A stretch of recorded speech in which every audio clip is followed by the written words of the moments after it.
नमस्कार दोस्तों, मैं अनिल यादव। आपका हमारे YouTube चैनल BMH स्कूल पर स्वागत है। और अगर आप हमारा वीडियो हमारे फेसबुक पर देख रहे हैं तो फॉलो जरूर करें। देखो बेटा, आज हम लोग पढ़ेंगे साधारण ब्याज निकालने का। क्या पढ़ेंगे? साधारण ब्याज। समझिए ना। अब पहले हमें ये जानना जरूरी है कि साधारण ब्याज कहते किसे हैं। समझिए ना। जैसे देखो, हम बैंक में जब कुछ रुपए जमा करते हैं, समझ लिए ना, या बैंक से हम कुछ रुपए उधार लेते हैं। बैंक से लोन लिया जाता है ना। बैंक से लोन लिया जाता है तो जैसे मान लीजिए आप बैंक से 10,000 रुपया कर्जा लिए। कितने रुपए कर्जा लिए? 10,000 रुपये कर्जा लिए। और 1 साल के बाद आप बैंक को 11,000 रुपया वापस कर रहे हैं। कितने वापस कर रहे हैं? 11,000। लिए थे कितना? 10,000। और वापस कितना कर रहे हो? 11,000। यानी 1 साल के बाद आप बैंक को 11,000 रुपया वापस कर रहे हैं। तो 1,000 रुपया ज्यादा दे रहे हो ना। 10,000 लिए थे और दे रहे हो कितना? 11,000। यानी जो 1,000 रुपया आप ज्यादा दे रहे हो वो आपका कहलाएगा साधारण ब्याज। क्या कहलाएगा? साधारण ब्याज। और जो रुपया आप बैंक से उधार लिए थे वो आपका कहलाएगा मूलधन। क्या कहलाएगा? मूलधन। यानी किसी भी बैंक से या किसी भी महाजन से या किसी साहूकार से जो हम रुपया कर्जा के रूप में लेते हैं वो हमारा मूलधन कहलाएगा। क्या कहलाएगा? मूलधन। और जब हम 1 साल बाद या 2 साल बाद जो उन्हें रुपया लौटाएंगे, वापस करेंगे, अतिरिक्त रुपया जो देंगे उसे हम कहेंगे ब्याज। यानी जो अतिरिक्त रुपया दिया जाएगा वो हमारा कहलाएगा, क्या कहलाएगा? ब्याज कहलाएगा। तो देखो यहाँ पे मूलधन दे रखा है 7,000 रुपये। मूलधन कितना दे रखा है? 7,000 रुपये। आ जाओ अंदर आ जाओ। मूलधन है 7,000 रुपये। दर दे रखा है 5%। दर कितना है? 5%। और समय दे रखा है 3 वर्ष। समय कितना है? 3 वर्ष। इसके कहने का मतलब यह है कि जैसे मान लीजिए आप बैंक से 7,000 रुपया उधार लिए हैं। बैंक से 7,000 रुपया क्या लिए हैं? यानी लोन लिए हैं। अब बैंक ने आप पर 5% का ब्याज लगा दिया। कितने प्रतिशत का ब्याज लगाया है? 5%। 5% मतलब ये हुआ कि अगर आप 100 रुपया लिए हैं बैंक से उधार तो आपको 1 साल के बाद 105 रुपया देना पड़ेगा। कितना रुपया देना पड़ेगा? 105 रुपया। यानी जो 5 रुपया आप ज्यादा देंगे वही आपका ब्याज कहलाएगा। क्या कहलाएगा? ब्याज। आप अगर मान लीजिए 3 साल के लिए लेंगे तब कितना रुपया आपको वापस देना पड़ेगा, ये कह रहा है। तो जैसे 7,000 रुपया आपने मूलधन लिया, 5% आप पे दर लगा, यानी 5% आप पे ब्याज लगा है। और समय आपका है 3 वर्ष। यानी बैंक से आप 3 साल के लिए लिए हैं कि 3 साल के बाद हम वापस करेंगे। तो हमें पता करना है कि ब्याज यानी कितना रुपया बैंक को हमें ब्याज देना पड़ेगा। तो हमें पता करना है। तो हम यहाँ पहले साधारण ब्याज का सूत्र लिखेंगे। साधारण ब्याज निकालने का सूत्र होता है साधारण ब्याज बराबर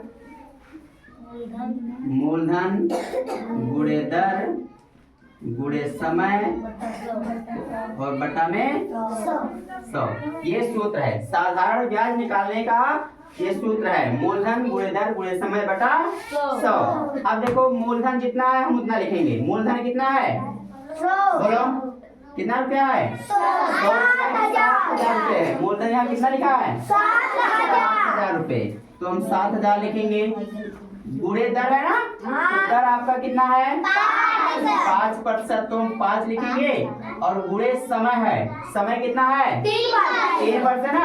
तो हम 3 लिखेंगे। और बटा में 100 है ना। तो बटा में हम 100 लिखेंगे। समझ गए सुनानी? हाँ। अब देखो 2 जीरो यहाँ से हम काट दे रहे हैं और 2 जीरो यहाँ से काट दे रहे हैं। बाकी के देखो क्या बचा? 70 गुणे 5 और गुणे 3। तो देखो 70 को हम 5 से गुणा करेंगे तो 350 हो जाएगा। 70 पंचे 350। 70 पंचे 350। और 350 को जब हम 3 से गुणा करेंगे तो कितना हो जाएगा? 350 को 350 को हम 3 से गुणा कर रहे हैं। तो देखो 3 जीरो जीरो और 3 बचे 15 के 5 हासिलाएं 1 और 3 3 9 और 1 हासिल 10। कितना आया? 1,050। यानी साधारण ब्याज कितना हो जाएगा? 1,050 रुपया। समझ गए ना? ये आपका आंसर हो जाएगा। समझ लिए ना। यानी अगर आप 7,000 रुपया बैंक से उधार लिए हैं, 5% ब्याज आप पे लिया है और समय आपके पास 3 साल है, 3 साल बाद आपको वापस करना है, तो 1,050 रुपये आपको ज्यादा देना पड़ेगा बैंक को। यानी अगर 7,000 रुपया लिए हैं तो आपको 8,050 रुपया बैंक को वापस करना पड़ेगा। यानी ये वाला भी रुपया उसी में जुड़ जाएगा। उसी तरह देखो दूसरा नंबर दे रखा है, मूलधन दिया है 3,500 रुपया, दर दिया है 2% और समय है 2 वर्ष। यहाँ भी हमें साधारण ब्याज पता करना है। क्या पता करना है? तो हम यहाँ साधारण ब्याज का सूत्र लिखेंगे। साधारण ब्याज का सूत्र क्या होगा बताओ?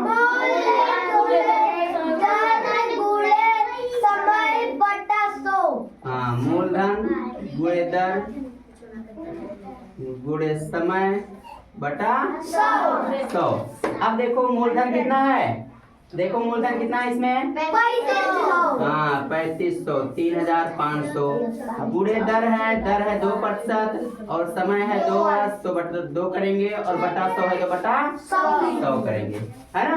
अब देखो 2 जीरो यहाँ से काट दो, 2 जीरो यहाँ से काट दो। अब देखो 35 को 2 से गुणा करेंगे, 35 दूना 70 और 70 को 2 से गुणा करेंगे, 70 दूना 140। यानी साधारण ब्याज कितना हो जाएगा? 140 रुपए। ये आपका आंसर हो जाएगा। इसी तरह आपको साधारण ब्याज निकालना रहेगा, समझ लिए ना। और यहाँ देखो तीसरा नंबर सवाल दे रखा है, मिश्रधन दिया है और मूलधन दिया है। यहाँ पे हमें साधारण ब्याज पता करना है। देखो मिश्रधन है 1,500 रुपए और मूलधन कितना है? 1,400 रुपए।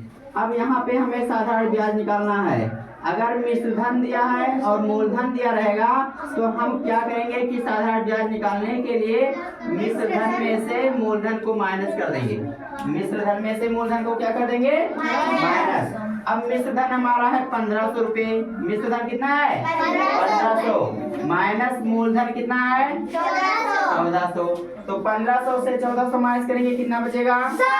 100 बचेगा। कितना बचेगा? 100 रुपया। यानी साधारण ब्याज आपका कितना हो जाएगा? 100 रुपये। ये आंसर हो जाएगा आपका। उसी तरह देखो चौथा नंबर भी दे रखा है, मिश्रधन 2,000 रुपया और मूलधन 1,700। सेम इसी तरह सवाल लगेगा, समझे ना। यहाँ भी हम लिखेंगे साधारण ब्याज बराबर मिश्रधन माइनस मूलधन। मिश्रधन माइनस मूलधन। मिश्रधन है आपका 2,000 रुपए और मूलधन कितना है? 1,700। अब 2,000 में से 1,700 माइनस करेंगे, कितना आएगा? 300 रुपए। यानी साधारण ब्याज आपका कितना हो जाएगा? 300। हाँ, तो अगर इस तरह के सवाल दिया जाए तो लग जाएगा। ये आपका आंसर हो जाएगा। लग जाएंगे ना? गलत तो नहीं होगा। हाँ, तो इसी तरह का आपको सवाल दिया जाएगा। सब लोग सवाल डाल लो, साधारण ब्याज याद कीजिए, अपने कॉपी पे सब लोग डाल लो। अगर वीडियो हमारा अच्छा लगा हो तो लाइक करें, कमेंट करें, शेयर करें। मिलते हैं अगले वीडियो में, तब तक के लिए धन्यवाद।